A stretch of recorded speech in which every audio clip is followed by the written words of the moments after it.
vous emmenons maintenant dans la petite ville de Sérignan, dans l'Hérault. On est toujours dans une région ensoleillée, semble-t-il. Une petite ville de 6 974 habitants, précisément. Et j'accueille avec grand plaisir, installez-vous, Christine Munoz, architecte paysagiste de l'atelier Site, et Sylvaine Glaisol, la directrice adjointe du CAUE de l'Hérault, qui vont nous raconter ce projet. Et on est très heureux d'ailleurs d'avoir non seulement une conceptrice, mais un conseil d'architecture, d'urbanisme et de l'environnement départemental, qui sont quand même des outils précieux pour améliorer la qualité de vie et revitaliser les cœurs de ville. Vous allez donc nous raconter l'histoire de ce projet, qui est un projet de parking. Alors, on parlait tout à l'heure de la concurrence entre les espaces publics pour les piétons et la végétation et les voitures. Finalement, vous avez réussi à concilier les deux. Vous allez nous expliquer comment. Je vous donne à peu près 20 minutes de présentation et puis on passera aux questions.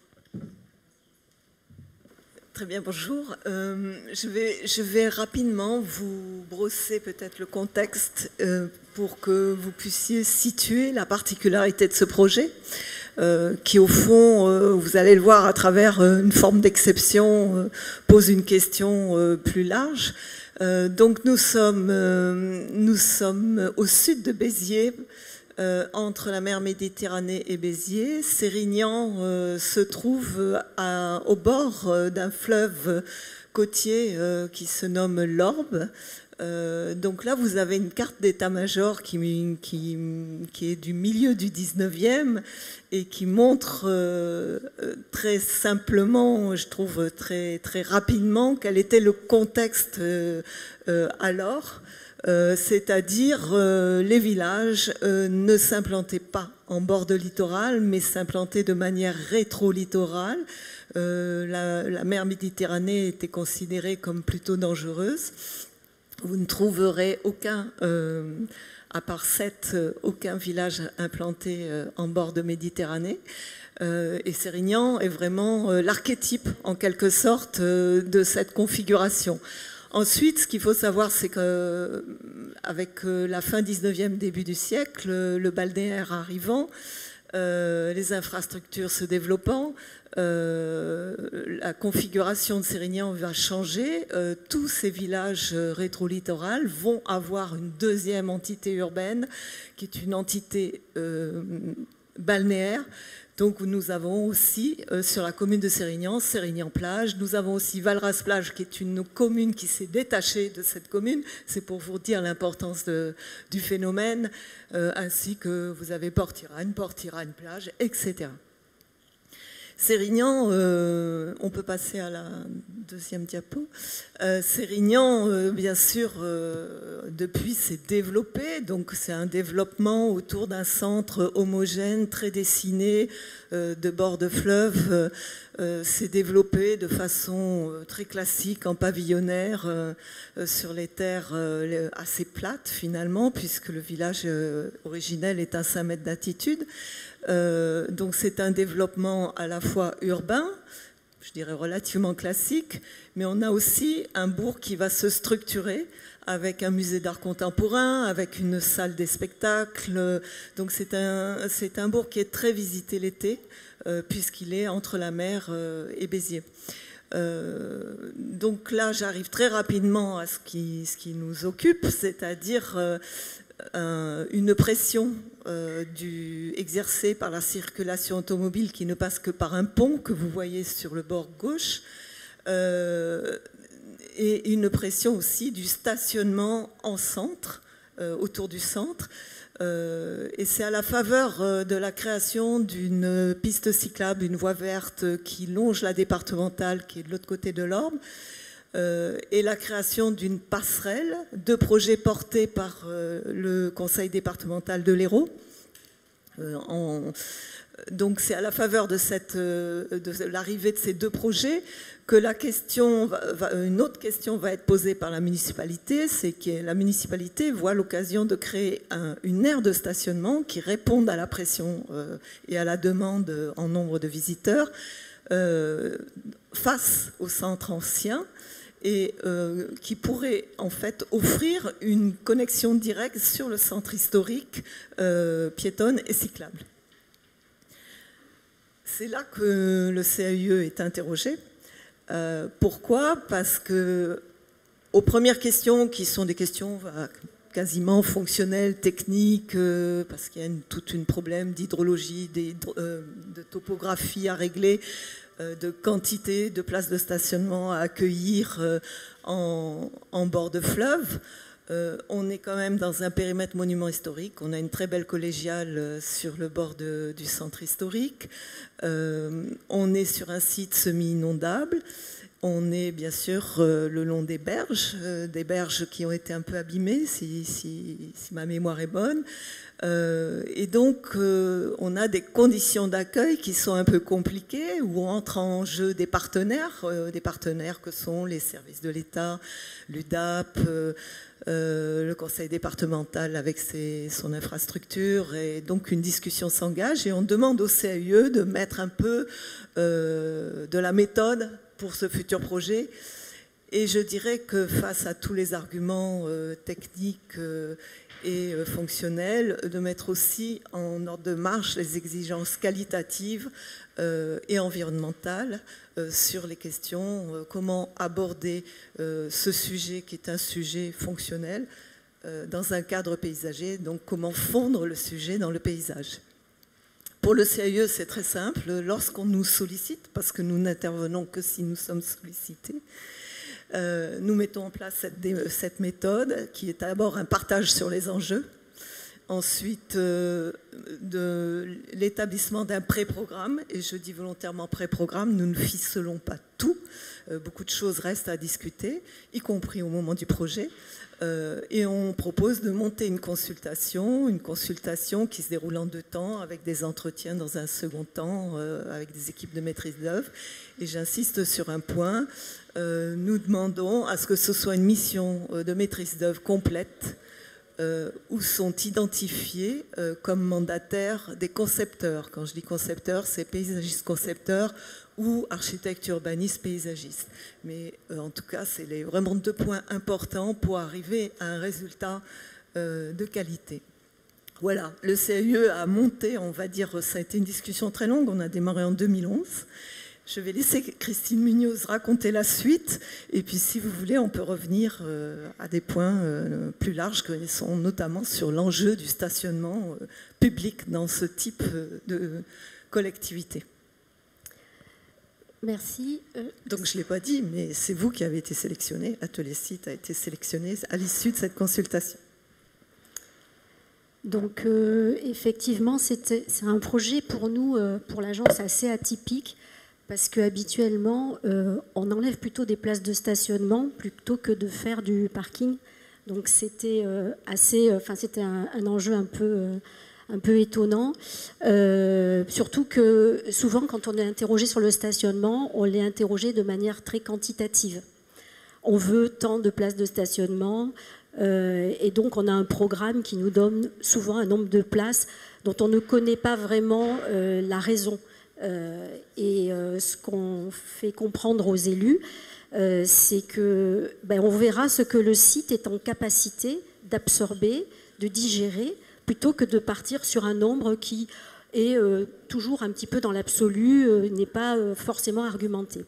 Alors c'est vrai que c'est, comme disait Sylvaine Glaisol, c'est un lieu qui est très très touristique, il y a beaucoup de monde l'été, il y a un marché au centre de la ville, donc il y a beaucoup de monde qui arrive à certains moments de la journée aussi, à la fin de la plage, le soir, il y a des festivités, donc effectivement il y a les raisons de penser qu'il y a besoin de places de stationnement.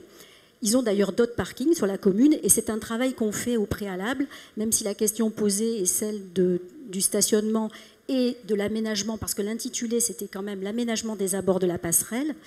Et dans ces abords, il y avait d'un côté un parking, du côté de la berge, et de l'autre côté, c'est comment on accueille cette passerelle pour arriver sur le village et sur le centre-village, parce que vous voyez sur le schéma qu'il y a une succession d'espaces publics. Et ce qui était important de révéler aux élus, c'était que cette passerelle, il fallait qu'elle communique avec les autres espaces publics.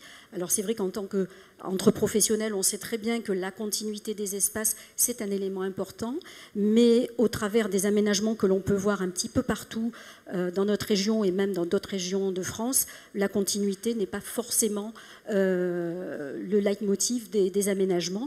Et c'est vrai que sur ce lieu-là, on s'est dit, cette passerelle, il ne faut pas qu'elle arrive n'importe comment, il faut qu'elle joue ce rôle de lien entre les espaces, et il faudra qu'ensuite, les espaces soient confortables, car il ne suffit pas de les relier, il faut aussi qu'ils soient confortables.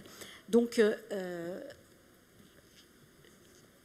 voilà, donc on voit les images, hein, effectivement, je n'ai pas commenté, mais on voyait les images qui montrent les berges de l'Orbe, avec un schéma qui montre qu'on a affaire ici à une nouvelle entrée de ville et des nouvelles perceptions des berges que la commune n'avait pas. Vous avez vu le plan tout à l'heure, elle était très repliée sur elle-même et n'avait pas d'ouverture sur le fleuve. Donc c'est un petit peu compliqué d'accéder au fleuve et il n'y avait aucune fenêtre sur cet espace de nature en fait.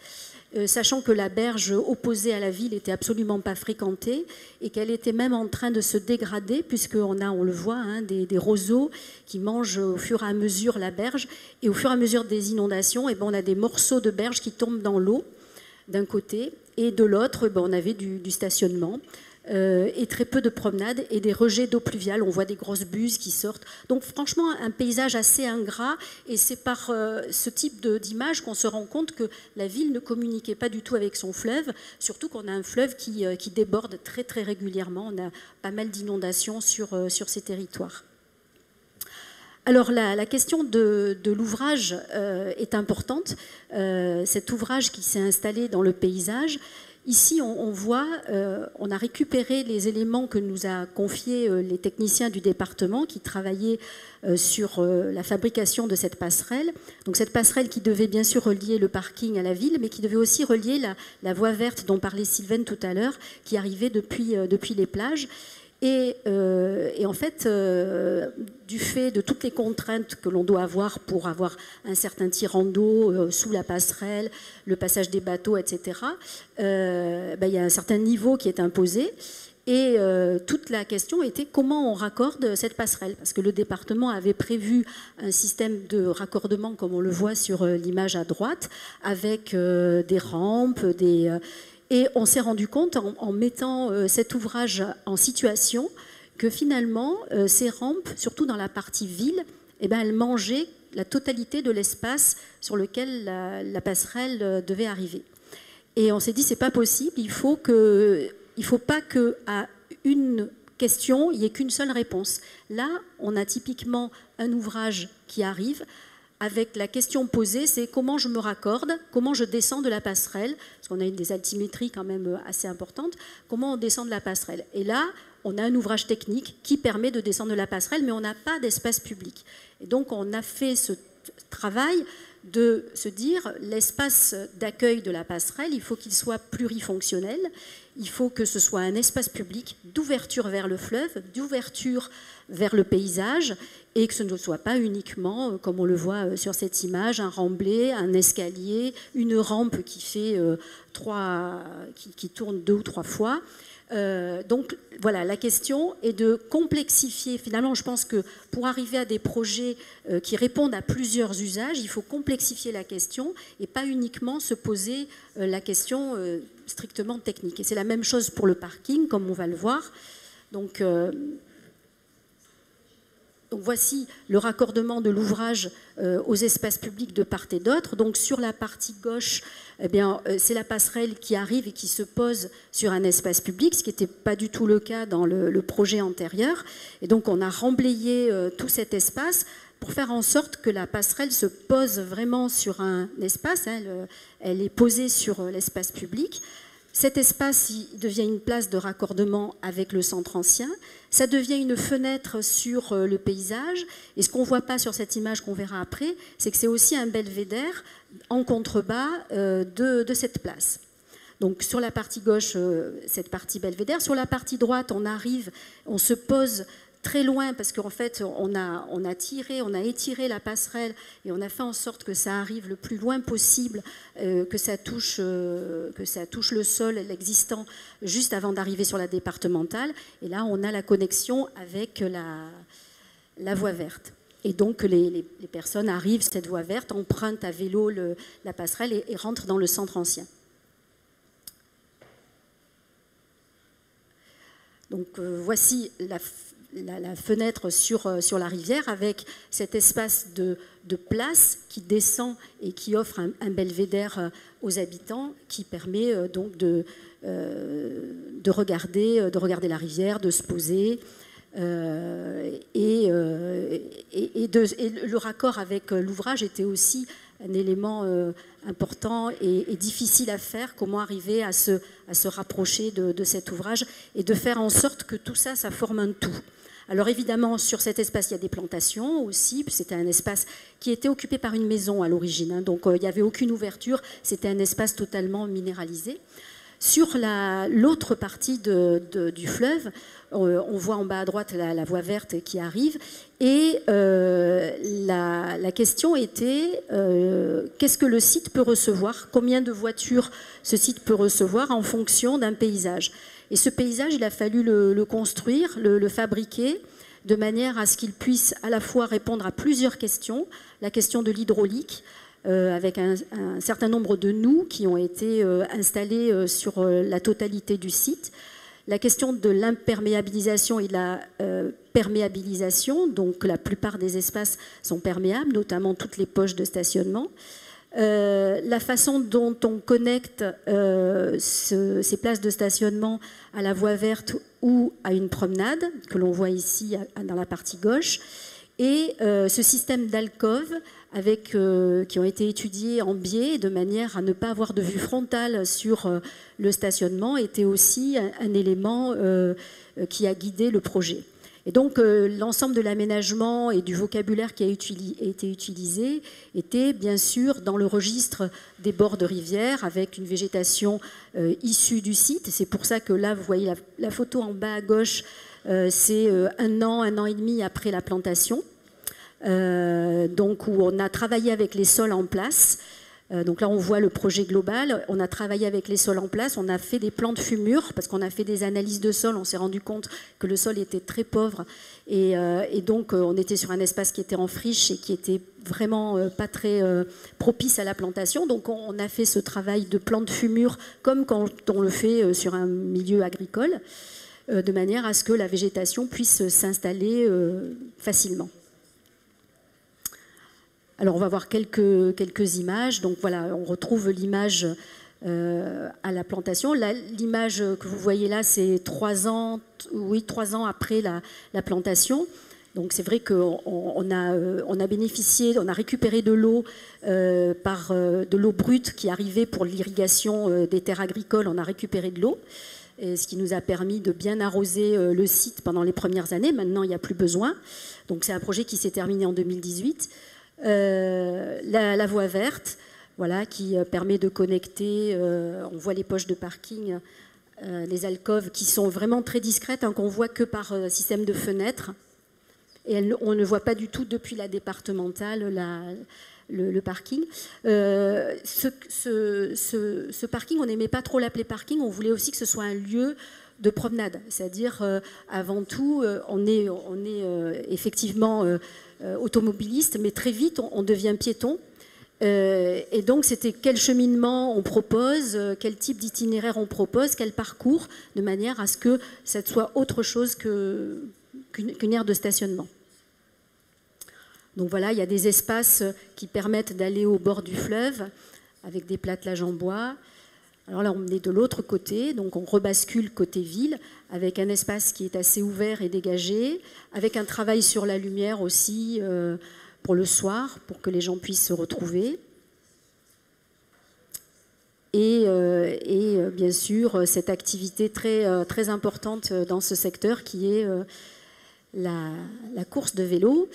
Et, voilà, et on voit la perspective vers ce qu'on a voulu, hein, c'est vraiment d'avoir cette perspective de la passerelle jusqu'à l'espace public central que l'on voit au fond, qu'on devine au fond, qui est l'esplanade du village, qui est vraiment le lieu où tout le monde se retrouve, où il y a le marché, où il y a les commerces.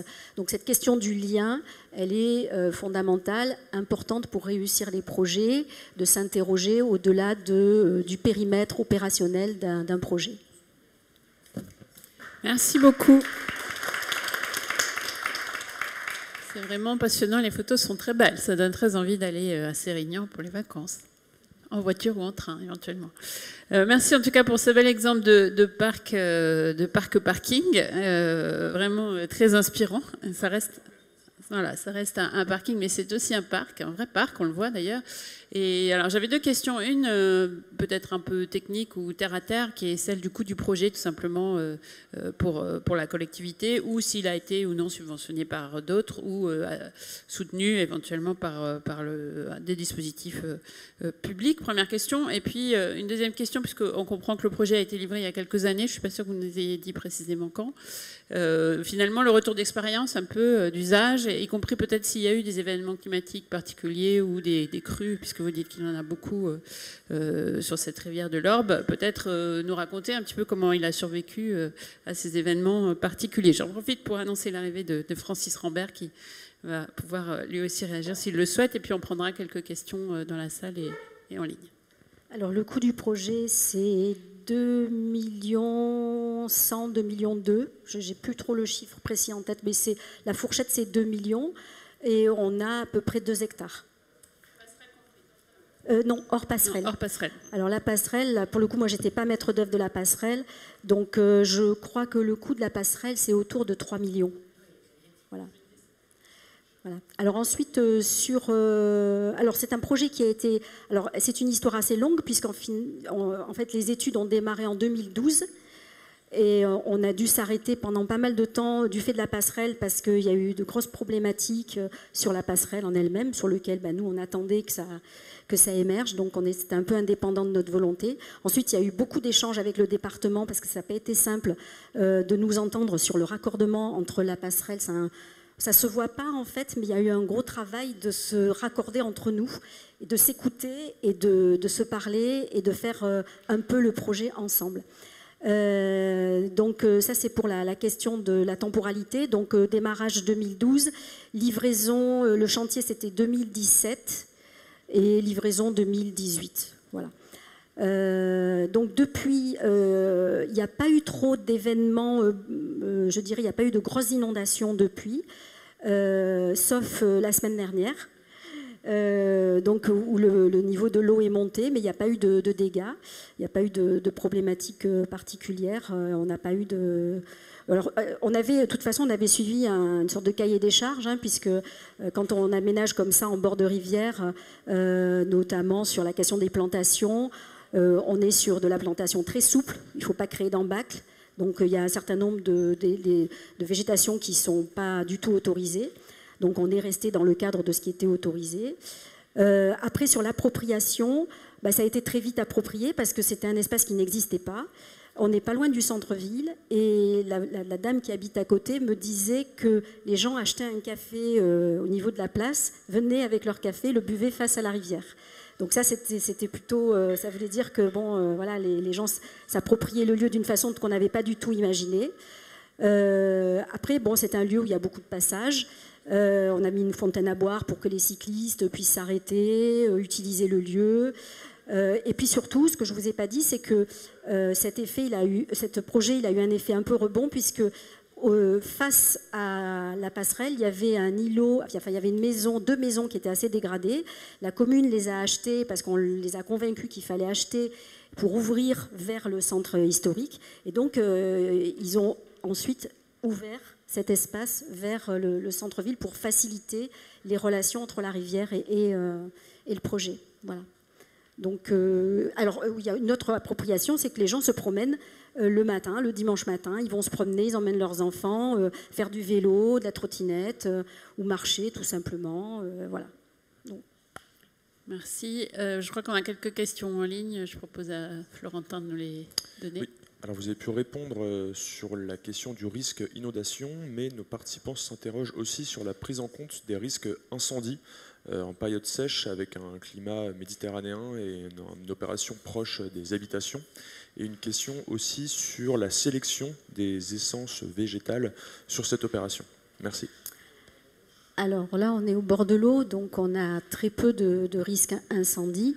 Les végétaux sont des végétaux du site, donc on est sur du peuplier, on est sur de l'aulne, on est voilà, sur une végétation assez spontanée que finalement qui existe un peu plus loin sur l'Orbe, qui n'existait pas à cet endroit-là.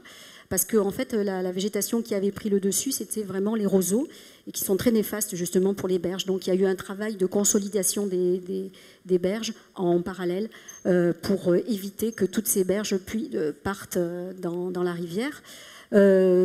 Aucune problématique incendie à cet endroit-là. On en a dans le sud de la France, bien sûr, mais plus dans des régions qui vont être boisées, sur du boisement de pins prioritairement, aussi sur du boisement de chêne vert.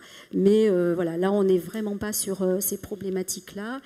Et la palette végétale, je dirais qu'elle a été donnée par le site. On n'a pas introduit de végétaux extérieurs à cet environnement. Encore deux petites questions. La première à la paysagiste que vous êtes. Est-ce que, puisqu'on voyait au début qu'une partie des berges était abîmée et même régulièrement détruite par des montées des eaux, est-ce que le fait d'avoir replanté cette partie de la berge a créé, finalement, a permis de reconquérir un peu de biodiversité, a créé un effet bénéfique, y compris aux alentours, du point de vue du maintien des sols? Première question. Et puis une question pour le CAE. Est-ce que cette opération a fait des petits dans le département ou plus loin, peut-être dans la région?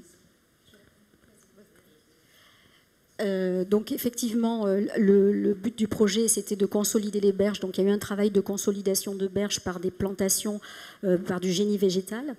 Et on a supprimé tous les désagréments par cette colonisation de roseaux qui vraiment est très intempestif et qui dégradait les berges et qui continue de les dégrader sur d'autres sites.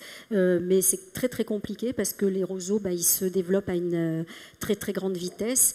Et voilà, on a arraché, on a enlevé, et ensuite il y a eu une reconquête, une consolidation des berges par le génie végétal. Alors, sur faire des petits, alors, je dirais que sur la question de mettre un parking en bordure de fleuve, c'est une question qui ne nous est pas fréquemment posée. Par contre, ce qui nous est fréquemment posé, c'est la question de la gestion du stationnement et de son impact sur un village, une petite ville, etc. Et très souvent, nous, on regrette que ce soit abordé uniquement, Christine l'a dit, sous l'angle quantitatif et purement technique. Donc, si on est interrogé, parce que nous ne sommes pas interrogés sur tous les projets, effectivement, on va faire rentrer d'autres considérations et expliquer que le stationnement est l'occasion d'un véritable projet d'espace public. Et quand je dis projet d'espace public, ça veut dire la prise en compte des sols, de la perméabilité, des vues, des connexions, de l'accessibilité. Enfin, voilà, c'est pas un projet simple, un parking. Et trop souvent, c'est extrêmement traité comme un projet d'une grande simplicité, purement fonctionnelle, purement technique. Et donc on voit toute une série d'horreurs, quelles que soient les échelles d'ailleurs, être pondues très rapidement dans des tissus urbains qui mériteraient, je dirais, un peu plus de considération. Donc oui, ça fait des petits, mais je trouve trop souvent sur des sites déjà protégés où il y a déjà des attentes patrimoniales. Et moi, personnellement, je le regrette. Je voudrais que, au CAE, on aimerait que ces exemples essaiment très largement pour que les aires de stationnement soient considérées comme des espaces publics à part entière, avec toute leur complexité. Merci beaucoup. On espère que ce que vous dites là permettra d'inspirer d'autres villes, y compris en dehors du département de l'Hérault, puisque c'est vraiment l'objet des forums de solutions. Merci à vous. Je retiens l'idée évidente, mais ça ne fait pas de mal de le dire, que les gens, une fois qu'ils sont garés, ils sortent de leur voiture et ils deviennent des piétons, éventuellement avec des poussettes ou des fauteuils roulants. Et donc, c'est pas inintéressant de se poser la question de la manière dont ils se déplacent une fois qu'ils sont sortis de leur véhicule. Merci à toutes les deux.